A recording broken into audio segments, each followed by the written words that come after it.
Hey, what's up? It's Andrew from 4Runner Customs, and today we're going to be going over how to wire up the grill lights on your TRD Pro 4th Gen 4Runner grill. Some of the tools you're going to need to wire up the grill lights are a flashlight, pliers, a razor blade, tape, preferably electrical tape, and then some type of metal wire. You can use a metal coat hanger or a metal yard flag. I also want to say that there are multiple different ways to wire up these lights, but the way that I'll be using is adding a fuse to the ignition circuit of the internal fuse box. Alright, so the first thing you're going to want to do is to pop your hood and attach your wiring harness to the plugs that come off the grill, just like so. And then you're going to run this wiring harness, basically the wire, under the heat shielding on the hood down to the bottom here. And the way you do that is by putting a coat hanger up through the heat shielding and then taping the wire to the end of the coat hanger and pulling it back through. But you have to be careful not to damage your heat shielding like I did. So just take your time and you'll be fine. Next, you're going to want to take the end of your wires and grab your tape and tape them together.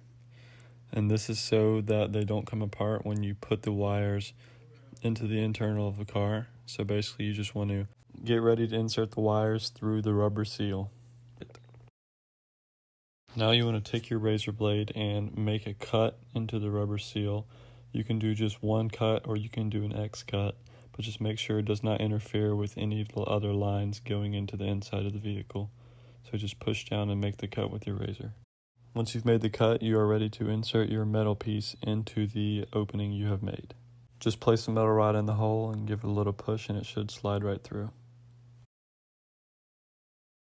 Next, you're going to want to push the metal rod about 6 to 8 inches into the hole. That way you're able to locate it inside of the vehicle. After that, you can go to the inside of the vehicle and use the flashlight to locate the metal rod poking through at the top of the rubber seal, pictured here. You can now tape your wires to the back of the metal rod and pull them straight through. You can then take off the tape holding the wires together and take off the ends of the wire that cover the copper. Then attach the ring terminal to the black wire with pliers so it can become the ground wire. Next, attach the add-a-fuse device to the red wire and then add the fuses 10 and 7.5 in this exact order.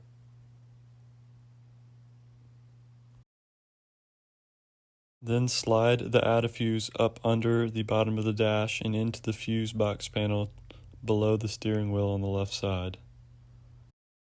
You then need to choose what fuse you will be tapping into. I chose the cigarette lighter because it turns on with the ignition and it is not mandatory to the operation of the car in the event that a fuse blows.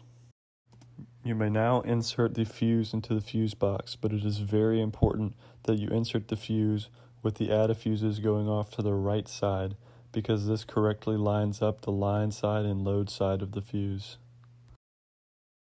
Lastly, you can use a socket to unscrew the screw to the bottom left of the fuse box and attach your ground wire around the base of the screw. You can then hide the wire up behind the plastic piece on the side. You can now replace the fuse box cover on the inside of the car and position the wires in the engine bay so that they are out of the way. You can also try and position the wires connected to the lights on the grill, but for now I just left mine how they are. At this point you're all done with the installation, and when you turn on your car, your Raptor lights in the grill should turn on with it. Thank you so much for watching this tutorial, and if you have not yet picked up your TRD Pro grill for your 4th Gen 4Runner, feel free to use the link in the description to pick one up today.